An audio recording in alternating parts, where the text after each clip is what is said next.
Hey, guys, it is your girl, SherVonne Grose, and I am here tonight. I apologize for running late, but I am here indeed. I am here. It is a wonderful, wonderful Wednesday indeed. And you know what we do on Wednesday, guys? We wow. And by wow, I mean to wish only well all across the world. Listen, guys, I am flying solo this evening, meaning I am without a special guest. And it's been a while since I've been before you without having a guest in the studio with me. I am so excited. Again, let me introduce myself because I think I just came on and let me properly introduce myself the same way I would do if I had a guest. So let's try that again, guys. Let's roll it back one time wherever you are in the world. Good day, good people, good day, and welcome to Wow, Wish Only Well radio show. Wish Only Well live TV show. Oh my goodness, where I am your fantabulous host. And yes, I mean fantabulous for fantastic and fabulous. Actually, I am super therapist, SherVonne Grose, marriage and family therapist, inspirational coach, and motivational speaker. Listen, I'm super excited about my shirt compliments of Kamitri's Bun Abundant. She is my official t-shirt designer. So shout out. Let me tell you about this t-shirt and how it actually came about, right? So the Byron, I live in the town of Byron, and we had our Christmas parade this past Saturday. And the theme was a superheroes Christmas, right? And so I was slated to be a part of the Christmas parade. Unfortunately, I was not able to due to being a bit under the weather. But nonetheless, I was prepared to present as a super therapist. As a super therapist. So I'm super excited about it. And there was a previous guest of Wow, Wish Only Well, who came on and gave me the title of super therapist. And so I like that. Yeah, I think I wear that pretty well. So I'm sporting my shirt tonight because I did not get to wear it in the parade. Listen, this is the most favorite time of the year for me. I've shared that with you. So excited. So excited. So excited to be. I'm sorry, I was having some technical difficulties, and then it's still giving me a notification over to the right. So I am slightly distracted, but that's okay because we're going to push through it and we're going to do this episode tonight, right? And so, anyway, this is my favorite time of the year. I have shared that on the Wow. Wish Only Well radio show, and I'm sharing it here with you tonight on the Wow Wish Only Well TV show. This is my favorite time of year. I absolutely love this season. Christmas is my favorite holiday, next to my birthday, of course. But Christmas is my favorite holiday, has always been. I have very fond memories of Christmas from my childhood all the way up until now, even in my adulthood. It's just something that I really enjoy. However, I wanted to come on because I wanted to address that I know that this season is not the merriest season for everyone. I know that people have difficulties during this time of the year. And so I decided that I wanted to come on for a few minutes and share with you about grief. I know a number of families, including my very own family, including me, that have been hit with grief. Or with the loss of a loved one. And typically, grief is associated with the loss of a loved one. However, grief is not specific to the loss of a loved one. You can experience grief with any significant loss, right? So let's just put that out there. But typically during this time of the year, you think about getting together with your family and celebrating with your loved ones. And so I know that there are many families who have lost loved ones. And so for that reason, this may not be the merriest or the happiest time of the year for them. So I wanted to come on for a few minutes to just share with you about grief and maybe hopefully to bring a word of encouragement, a word of inspiration, and a word of motivation to someone who may be experiencing grief during this period, may be experiencing some lows, the blues, as we call it. We typically call it the holiday blues because it's, in case you're thinking that you're alone and feeling the holidays blues and thinking that something is wrong with you because you're not feeling chipper or cheery or whatever the case may be. let me just let you know now that you're not alone, right? And that people experienced it and have been experiencing it for years. So this is not a new phenomenon. This is not a new thing. This is something that has been ongoing and has been researched, as a matter of fact. So I wanted to come on here and I wanted to share with you again, just talk a little bit about grief, right? What it entails and how it can be kind of difficult to manage, especially during this time of the year, where everybody is so happy and so chipper. Not everybody, but a lot of people are so happy and cheerful. I tend to be one of those people, but I also have to be mindful that again that this time of the year is not that way for everyone. So and actually, my sister and I was having a conversation. One of my sisters, I actually have four beautiful sisters. So my oldest sister and I was having a conversation actually about grief, and she was sharing with me about someone who was experiencing grief really heavily, was having a really hard time getting over the loss of a loved one. And that person's significant other could not understand why the person was continuing to experience grief to the level and magnitude that that person is experiencing grief. And so that person's significant other made the comment that they did not understand why that person was still doing that, because they knew someone who had lost, I guess in their mind, had a greater loss, if you will, than their significant other. And the person who seemingly had a greater loss seemed to be doing much better than the person who had only recently lost one person. So I wanted to come on here to just say this. First of all, grief is a process. Grief is real. Grief can be heavy. It can be very difficult at times to manage, to get through. There are different levels or stages of grief that we move in and out of. And we can experience those stages at any time, even if we think we've gotten to a point where we are at that acceptance stage, we can find ourselves going back, right? Going backwards. And so I just wanted to share that first of all with you. And so the other thing that's really important to know about grief is that grief is an individualistic. I tell you, my mouth, individualistic, if you will, experience, meaning that grief is unique to the person who is experiencing it. So in other words, there shouldn't be a comparison, one person's grief towards another person's grief, because grief looks different for each person. So the way I grieve may not be the way that my husband grieve or the way that my children grieve. It may look different from all of it for each of us, right? That doesn't mean that my grief is worse than his grief or whatever the case, or he's doing better than me or whatever the case may be. Just know that grief is grief, and people have different stages and varying degrees of grief. And the best thing to do is just be respectful of whatever it is that person is actually going through, right? Sometimes I know that it can be very difficult, especially when someone has lost a loved one, when someone has died. We sometimes struggle with what to say. And we mean well, so we will say things sometimes that's not really what the person who's going through the grief or the person who experienced the loss want to hear at that particular time. I know some things are cliche and we just kind of pick on, we kind of pick it up and we kind of roll with it and we say things like that, but we have to be really mindful of what that person may be going through. Now, get this. I know that as Christians that we don't mourn the way that the world mourn. I get that. I understand that. But let's be realistic too. At the same token, we're not always as spiritual. We're not always operating in the spiritual, right? We operate in the natural more likely, more often, because we're human. We have that's just our nature. And so because of that, we have feelings and emotions. We're equipped with that. So what happens is we start to feel, right? Our emotions start to come out when we lose someone. A lot of times we're sad, we're hurt, we're shocked, we're in disbelief, we're angry, sometimes we're depressed.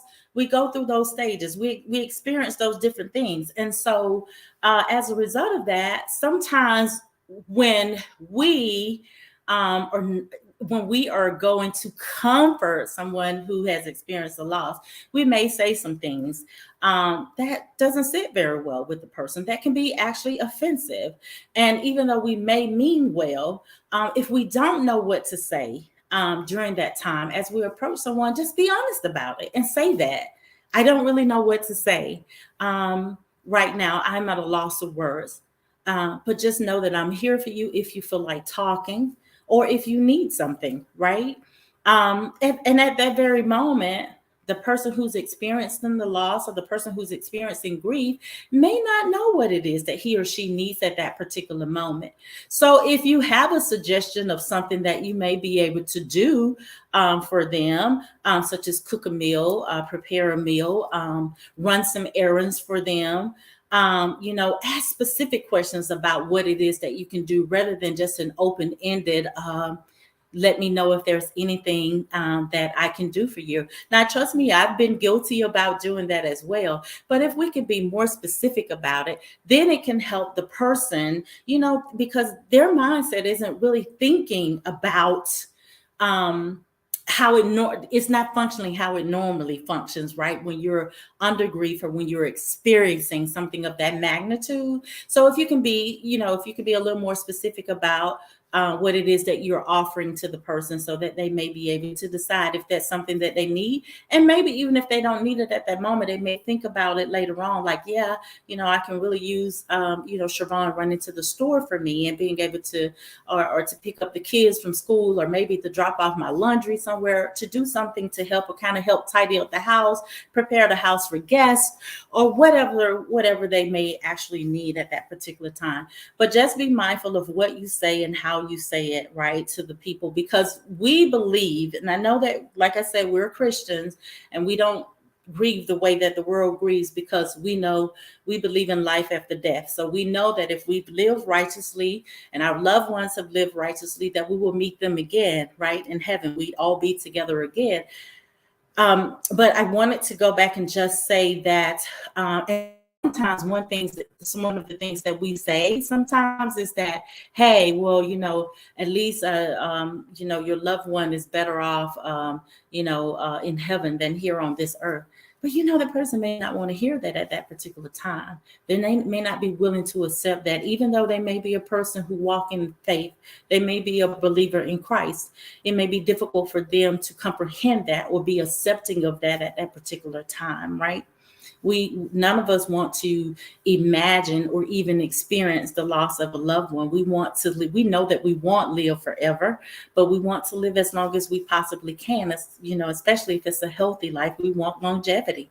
So no one wants to imagine life without a loved one, right? So just kind of be mindful of that. So, and as we go through this season, be mindful of that. If we see someone and we're saying Merry Christmas and the person may be slow to respond, or Happy Holidays, whatever it is that we're saying, be mindful of these things, because it's not a happy holiday for them. It's not a Merry Christmas for them. And not only this time of the year, but also during significant, other, holidays and things where somebody has experienced a tragedy or a loss, even on Veterans Day.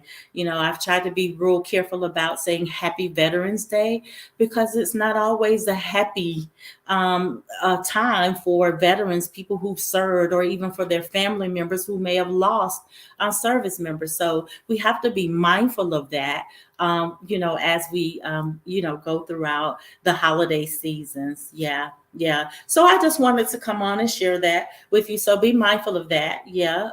So again, when you encounter someone who's had a loss, right? And again, I'm using the loss of a loved one, but it could be someone that has gone through a divorce or a relationship, a bad breakup or whatever. That still constitute a loss. And that loss could still mean that that person is grieving, right? And so that person may be going through the grief process. if so be mindful of that. Don't tell me that I'm better off without my husband now, right? Right? Even though, you may think, well, I don't think he was good enough for you, or that it may not be what I want to hear at that particular time. So if you really don't know what to say, just don't say anything. Just be there, right? Just sometimes just being there is just very helpful. Um, just listen sometimes. We don't always have to be ready to give a word, to speak up to someone. Sometimes people just need to talk. And they just need a listening ear. Um, and so we get that. I sometimes get that even in therapy sessions. I have to be real mindful of that when clients come in. Of that, usually you think of the therapy session as being an interchange, right? Communication, flowing information, going back and forth, someone speaking, someone listening, that type of interchange. But I have to tell you that that's not always the case. It's not always the case. And I was reminded of that, actually, this just this week. So sometimes people need time to just kind of process, and sometimes people need a safe space, or to make sure that a space is safe before they're actually able to divulge or give out information. So just be mindful of that. So again, let me just recap. Grief is real, right? And grief is can be very difficult to manage, right? Grief is different from everybody, right? So please don't compare somebody else's grief to the way somebody else's grief. Don't tell somebody to get over it and that they need to move on. Please don't do that. That's disrespectful. And you don't know how you would be if you were in that particular situation.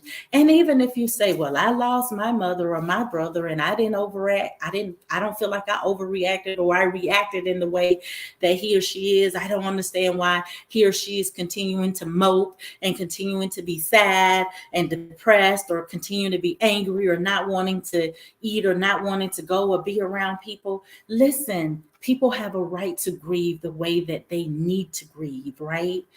All right. And you have to understand and respect that. Be helpful, be supportive, but be as helpful as they need for you to be. Be supportive, be being a listening ear, maybe making suggestions about if you're not a good person for them to talk to, maybe finding someone, a therapist who specializes in grief, especially if it's complex grief. If it's grief that's been ongoing and ongoing and ongoing, and the person doesn't seem to be it still seem to be struggling, having a very difficult time with that, then yeah, you may want to look for some professional help. But being supportive and talking with the person about that, right, and giving them the opportunity to make that decision if they're of that age where they can make that decision for themselves. So be mindful of that, guys, as we go through the holiday season. I have to be respectful of the time. I understand that I was a bit late coming on here tonight, but I am excited as always to be present before you, to be in the studio with you, and to show off my shirt as super. It says therapist at the bottom. I don't know whether or not you can see it, but SherVonne Grose, I am your super therapist, not a superwoman, but definitely a super therapist. So, anyway, guys, it has been great being before you tonight. And I hope that you are able to enjoy the holiday season as much as you can. But again, remember that there are those that are among us who may not be experiencing the joy of that's typically associated with this particular season, right? And this particular season can be very stressful for many of us, right? Because we feel like we have to buy, or we feel like we have to go. And so we have to be mindful of those things as well, right? So make sure you are taking care of you. For those of you who may be grieving, for those of you who this season produces a lot of anxiety, a lot of what we call the negative emotions, make sure you're being especially kind to yourself, that you're being patient to yourself, and that you're extending grace to yourself, and that you are implementing those boundaries, right? Being able to say no, right, without offering any types of excuses, right? without giving any explanation. No just means no, right? And I could probably go on and on and on, and I would love to go on and on and on with you about this, but I have to be respectful of the time. If you want more information about grief, or how to actually set your boundaries, establish healthy boundaries, if you feel like you just need to talk to someone, even me, please reach out to me. You can reach out to me. You can go to my website. It's www.SherVonneGrose.com. You can reach out to me at SherVonneGroseMFT@gmail.com. And if you're interested in being a guest on the Wow Wish Only Well live TV or radio show, reach out to me at WOW.info at gmail.com. Okay, this is all of our time for the night, guys. Wishing you all a wonderful rest of your day, wherever you are in the world. And listen, guys, please, please, please don't forget to wow. It means so much to wow. And by wow, I mean to wish only well. It could be a smile, could be a hello, could be a hug if the person is open for that type of engagement. Okay, that's all for now, gals. That's all for now, guys and girls. Oh my gosh, sometimes my words just do, but it's all good, love. So listen, that's all of our time for tonight, guys. And I will see you tomorrow. I will see you next week on Wow Wish Only Well TV show at 7 p.m. We do have a special guest who will be in the studio with me. And I will see you, or you can listen to me, sorry, tomorrow on the Wow radio show at 1 p.m. Eastern Standard Time, guys. Good night.